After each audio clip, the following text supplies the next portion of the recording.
So welcome to my channel. আজি আমি দেখাম এইচপি গেছৰ নিউ কালেকশনৰ যেটো ফৰ্ম হেতু কেনেকৈ ফিলআপ কৰিব বা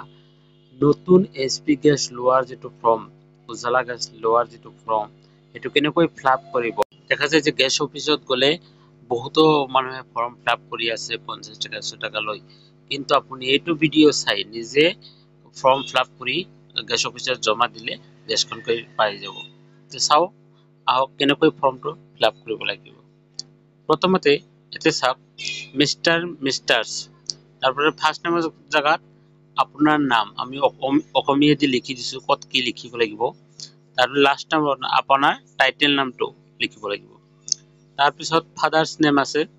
ফাদাৰ বা স্পন্স সাবিবা পিতাৰ নাম লিখিব আৰু এতে মাকৰ নাম লিখিব সোঁফালে জন্মৰ তাৰিখ তাৰপাছে হাউস নামত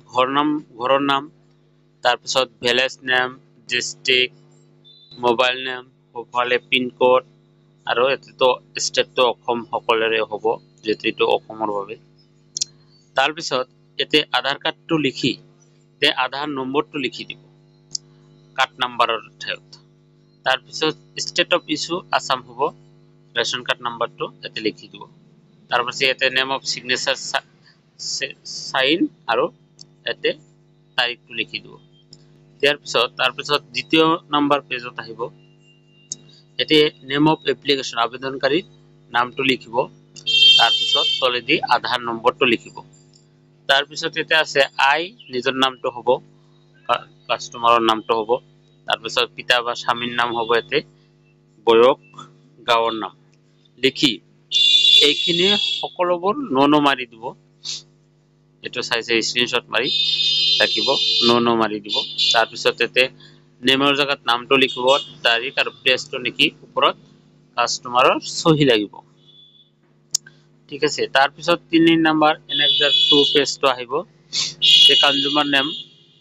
আবেদনকাৰীৰ নাম এড্ৰেছ গাঁৱৰ নামটো লিখিব আৰু মোবাইল নাম্বাৰটো লিখিলেই হৈ যাব তাৰপিছত এতে সহিটো কৰিব তাৰপিছত নেক্সট পেজত এটো পেজ আপোনালোকে পঢ়াই নিদিও মানে আপুনি স্ক্ৰিনশট মাৰিব মাৰি সেম টু সেম দি দিব তাৰপিছত এতে লাষ্টত সহি কৰি নেক্সট পেজ লৈ যাব এতে আবেদনকাৰীৰ নাম আৰু এতে পিছত বেছি লিখিব লগা নাই তে আবেদনকাৰীৰ আকৌ নাম আৰু সহিটো দিব বাকি লাষ্ট পেজ এতে inspection report of new HP gas collection এতে আবেদনকাৰীৰ নাম লিখিব তাৰপিছত পিতা বা স্বামীৰ নাম গাৰ্জেন নাম তাৰ মানে এড্ৰেছত গাঁৱৰ নাম ডাক post office pin code mobile number এটো বেসিক্যালি সবে জানে পাৰ্মানেন্ট ৰেসিডেন্ট মানে আপোনাৰ আধাৰ কাৰ্ডত বা ভোটাৰ কাৰ্ডত যেটো এড্ৰেছ আছে হেতু এড্ৰেছত থকা গাঁৱৰ নাম আৰু টেম্পোৰাৰি ৰেসিডেন্ট মানে কিছুমানৰ আধাৰ কাৰ্ড বা ভোটাৰ কাৰ্ড এক ঠাইত আৰু বাস কৰে এক ঠাইত এতে বৰ্তমান বাস কৰা গাঁৱৰ নামটো লিখিব লাগিব হাউ মেনি মেম্বাৰ ইন ফ্যামিলি পৰিয়াল কয়জন ৰেশন কাৰ্ডত existing of any complain LPG connection আগতে গ্যাস পাইছে নেকি না মাৰি দিব যেহেতু আগতে পোৱা থাকে যে নাপায় কিচেন মেড বাই পাকঘৰটো পকা নে কচ্চা ইজ দেয়াৰ উইন্ডো কিচেনত খিড়কি আছে নে ইয়েস মাৰি এই নট টিক মাৰ্কটো দি সহিটো কৰাই দিব এইখিনি ভিডিওটো ভাল লাগিলে সাবস্ক্ৰাইব কৰি ৰাখিব এনে ধৰণৰ ইনফৰমেশন ভিডিও আপোনালোকে